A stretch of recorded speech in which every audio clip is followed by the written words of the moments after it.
बहीण माधुरीताई कोल्हे, सुलभाताई वर्तमान, उपस्थित सर्व मान्यवर, लातूर जिल्ह्याचे अध्यक्ष कुंदलवाजी, आयुक्त कार्यालयाचे सर्व महासचिव, मुक्तेवार, लातूरचे आलेले सर्व सन्माननीय आणि आपल्या बेळगाव शहरातील सर्व सन्माननीय प्रमुख दिवसेकर, आज खऱ्या अर्थानं भगवान व्यंकटेश राजाच्या या पावन पवित्र ठिकाणी आपण एक चांगला संकल्प करून एक चांगल्या कामाची सुरुवात करण्याचा या ठिकाणी कार्यक्रम ठेवलेला आहे. म्हणून आपण एकदा स्मरण करूया, बोला व्यंकटेश भगवान की गोविंदा. नळेगावमध्ये आवाज गेला पाहिजे, गोविंदा मंदिरात काहीतरी कार्यक्रम चालू आहे आणि आपले जे नाही आले त्याला आठवण आली पाहिजे की महासभेचा कार्यक्रम होता पण ही काही गेलो नाही. बोला वासनी माता की व्यंकटेश गोविंदा, व्यंकटेश गोविंदा. सगळे छान भगवान व्यंकटेशाचा आशीर्वाद फार मोठी पुण्य आहे आपल्या समाजाला. पण तो जोन आता विस्तृत सांगितलेला आहे.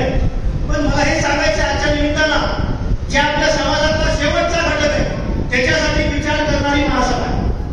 आपण पाहिलं ही गिरणी छोटीशी दिसते, काही महिलांना माहित नसेल ही गिरणी काय करणार आहे. आता त्या भगिनीने सांगितलं की या गिरणीमुळे मी 2 मुलांना शिकवणार, 2 मुलांचं भवितव्य घडवणार. तिला कॉन्फिडन्स आला. कशामुळे? छोटीशी मशीन आहे पण या छोट्याशा मशीन मधून उत्पादन करून त्या कुटुंबाचा पालन पोषण करणारे, मुलांना शिकवणारे हेच काम महासभा करते. शेवटचा घटक कोणता? ज्या घटकाला दररोजच्या अन्न खाण्यासाठी विषय असतो, चिंता असते, उद्याचं कसं याची चिंता असते. परंतु भगवान व्यंकटेश बाबाच्या कृपेने आपल्या समाजामध्ये बहुतांश लोक चांगले आहेत, परंतु जे गरीब आहेत त्याच्यासाठी महासभा काम करते. मग तो आरक्षणाचा विषय असतो. म्हणून 2 वर्षानंतर संपूर्ण नळेगाव परिसर, लातूर जिल्हा, या तालुक्यातले, या शहरातले जे कोणते आपले जवळपासची गाव आहे, समाज बांधव आहे, त्यांचं सर्वेक्षण त्यांनी केलं की ज्या समाजाला कशाची गरज आहे व आपल्या समाजातल्या शेवटच्या घटकाला काय पाहिजे ते परिपूर्ण करण्यासाठी या ठिकाणी गादावर साहेबांच्या नेतृत्वाखाली महासभा महाराष्ट्रात काम करत आहे. आताच त्या आमच्या शिक्षिका बहिणीने सांगितलं की माझे 2 विद्यार्थी स्वतःच्या पायावर उभा राहिले आणि त्या मायमाऊलीला इतका आनंद झाला की पुढच्या वेळेस मी स्वतः स्पॉन्सर होणार. यापेक्षा अजून कोणता विश्वास पाहिजे की समाजामध्ये शेवटच्या घटकाला जोपर्यंत तुम्ही न्याय देणार नाही तोपर्यंत समाज सुधारणार नाही. ही काय गावची आहे. म्हणून समाजातल्या शेवटच्या उपेक्षित घटकाला न्याय देण्याचं काम करा. शहरातल्या आपल्या तुमच्या गावात किती गरीब आहे मी या ठिकाणी आकडेवारी सगळं सांगतो की त्यांची परिस्थिती काय, त्यांना कशाची आवश्यकता आहे याचा अभ्यास आता महासभेच्या सर्व पदाधिकाऱ्यांना करायचा आहे. या ठिकाणी महासभेचे पदाधिकारी जिल्ह्याचे पण आहेत आणि महिला महासभेचे सुद्धा आहेत.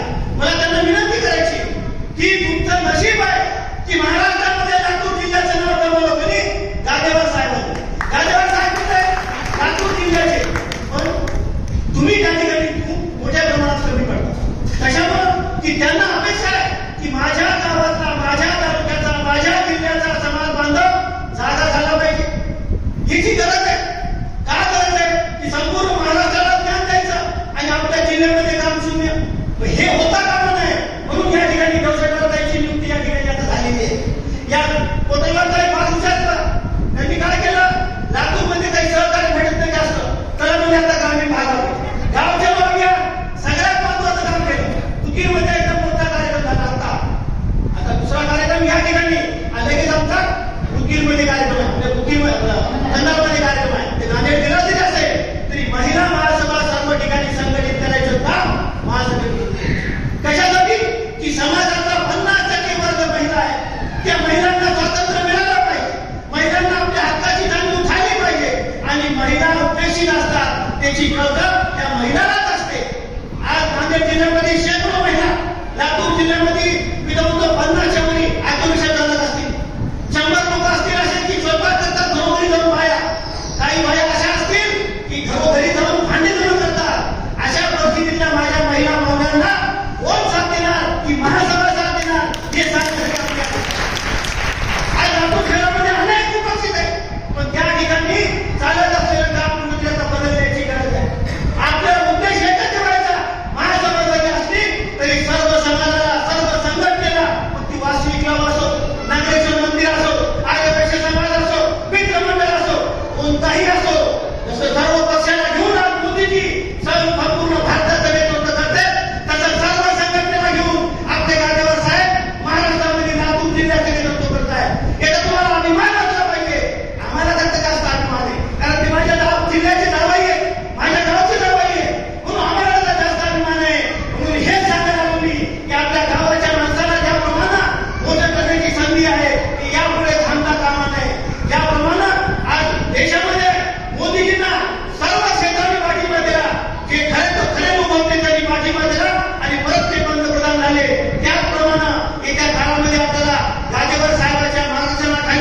एकही मुद्दा नाही